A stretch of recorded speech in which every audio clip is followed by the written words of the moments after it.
IAS 41 Agriculture in this video. So IAS 41 Agriculture is actually an interesting topics where we will look at how livestock such as cow, chickens, and the rest of the living things, how are we going to account it in our financial statement, as well as if it is a burial plants, how are we going to account for that? Now, let's look at the definitions. So when we are referring agriculture activities, these kind of activities we are referring to where management, they actually in charge of the biological transformations of biological assets, either to produce the harvest product such as cow will produce milk, egg produced by chickens, or we are manage the biological transformations for additional biological asset. So this additional biological asset is for us to sell out and generate more income. So in here, IAS 41 doesn't apply to the agricultural land, which will be covered under IAS 16, because the land is something that similar like what we are seeing in our IAS 16, as well as burial plant. So the burial plant here, plant itself is actually a living things, but we will accounted it under IAS 16. But why? We will talk about it shortly. And produce after harvest will be under IAS 2, because after we harvest, for example, apple still on our tree, when we pick it up, after that it will be our inventory for resale. Therefore, that particular timing onwards, it will be accounted under IAS 2 inventory. And lastly, some patents or any intangible asset related to our agriculture that will be under our IAS 38 intangible asset. So this is what IAS 41 doesn't apply. And now, so looking at one very simple example, if assuming we are rearing cow, the cow itself is our biological asset, our so-called the livestock. So under IAS 41, calves that born give birth, okay, cows actually gives these calves, and these calves will be under IAS 41 as well. And the milk from cow before harvest will be accounted under IAS 41.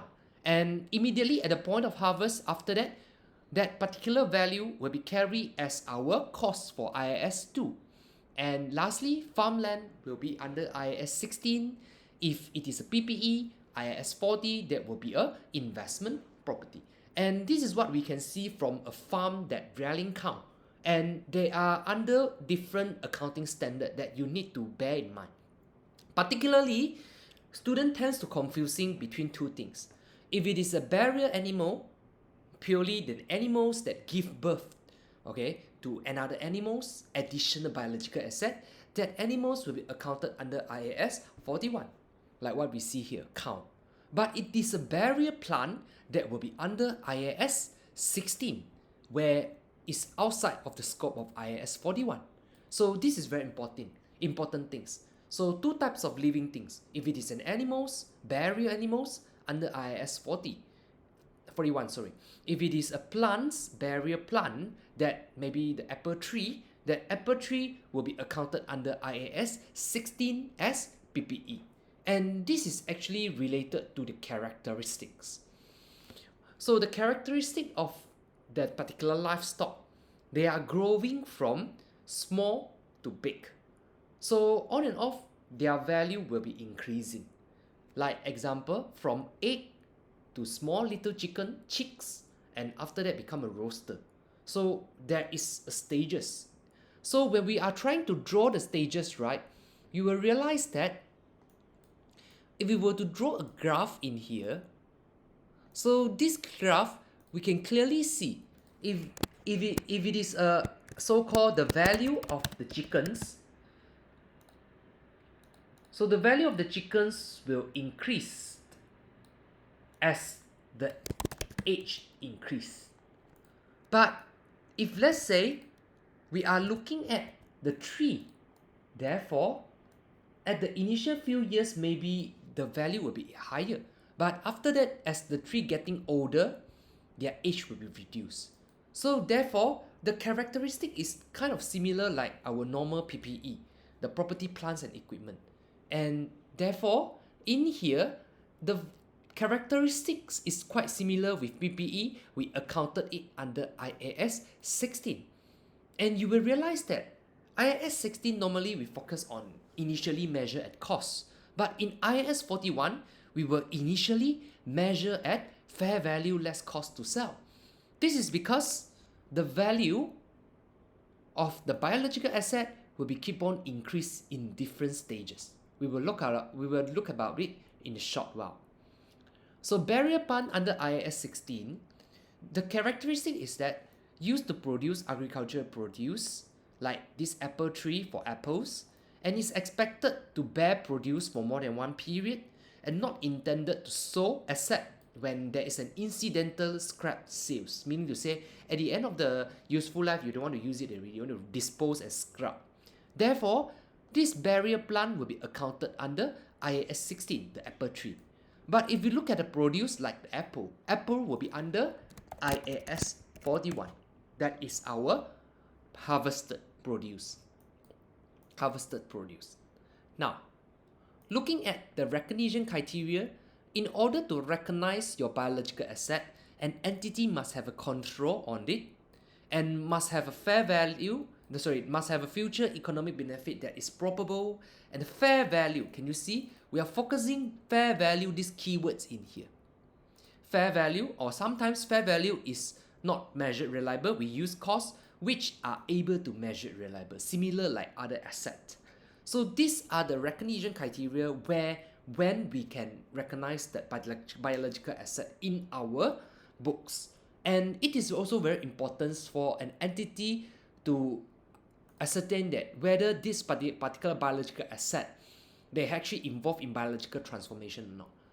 So it must be something that related to your business nature. Then only we can recognize as a biological asset. Like for example, if let's say in my office I actually having a dog, that kind of situations I cannot argue it as a biological asset because it's nothing to do with my particular business. So it's not FEV probable. So in here, we must be able to argue in that way. Now, measurements, similar like other accounting standard, initially we will measure at fair value less cost to sell. This is what we are aiming for, because biological asset, their value will be keep on increasing at stage by stage because of their value, like from egg to chick to chicken and roasted. So they are in the upward side. Therefore, every single stage their value could be increased. So we will need to account for the value increase as our gain in SOPL. Therefore, IAS 41 need us to measure at fair value less cost to sell, unless if today your fair value less cost to sell is not able to measure reliable, then you can use cost minus depreciations and impairment like what we did in IAS 16. However, please do remember, once fair value available, we should go and reinstate back to fair value less cost to sell. So this is very important. Can you see? IAS 41 is trying to encourage us using fair value less cost to sell instead of using cost model because of the characteristic as well. And subsequently, there's any changes in fair value will be reported under statement of profit or loss as a gain or loss. So the second part of this IAS 41 also talk about the government grant related to this agriculture. Because sometimes when we are touching this agriculture, right, government will give us subsidy. So these subsidies can be seen as a income to us, and how are we going to account for all this so-called government income or grant income? Now, there are two types. First, if it is an unconditioned grant, meaning to say government just give it for free, then you don't need to perform anything. There's no performance attached. You can straight away debit bank if you receive, or you debit your grant receivable and then credit your grant income. You can straight away recognize as an income under your statement of profit or loss as when it is receivable because no performance attached. But if it is with performance attached, we call it as conditional grant. This grant, when you receive, you debit bank, but you are not allowed to recognize the income immediately because you haven't performed the performance unless you have proved that you have actually sufficiently achieved the performance attached in the grant. You can recognize the grant income. But in the event that you haven't performed the such a conditions, you are going to credit in deferred income liability, just like income received in advance. Ultimately, when your condition met already, you can debit deferred income liability to reverse the liability and recognize the income. So this is what we see in the grant related to agriculture. Quite a similar principle with IAS 20. You can refer to one of my video explain IAS 20. Now let's look at calculations of this particular particular standard. So since we are arguing that we will need to ascertain our value of the biological asset in fair value, and now let's look at these questions. So this company buy 5 cows 10 years old for 5,000 each on 1st January 2026 to produce milk. So our cow, we are going to recognize our asset. But bear in mind, this is using cost. 5,000 times 5 cows. 5 cows over here, you will get 25,000. This is your cost. And at 1st July 2026, there are 10 calves or small cows were born. So this one we will account it under here.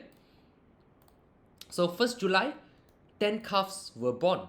So 10 calves, 700. Why 700? Because we will use the fair value less cost to sell on this date, which is 1st July 2026, and your calves is valued at 700. Therefore, 10 calves times 700, you will get 7,000. And on 1st December 2026, 2 calves will die. And how are we going to account it for that? So we will de-recognize so-called the 2 calves at the value that we initially recognized, 700, and you will get 1,004. So we were left with 5,006. So we look at the cows. The cows here is 1st January based on cost. And if you look at 1st January, cow at 10 years old, which is this one, you realize that this is actually their fair value. And we should restate our value in 1st January using this amount instead of this 5,000. So immediately, let's calculate.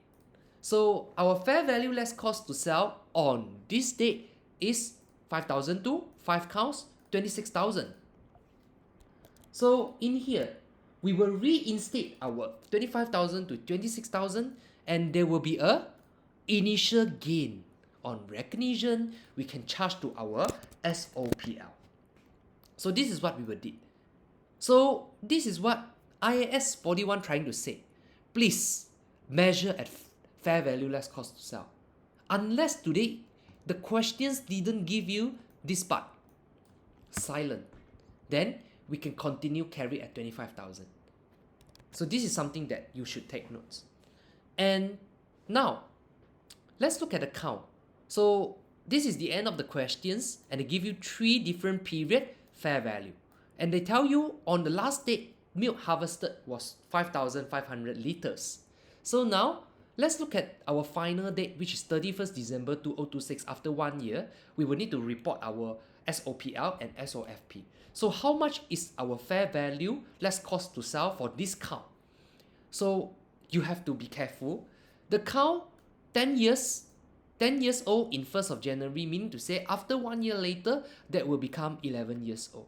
So instead of picking this 6,000, you have to pick 6,007, which is after 1 year old, and the cow is valued at 6,007 per unit.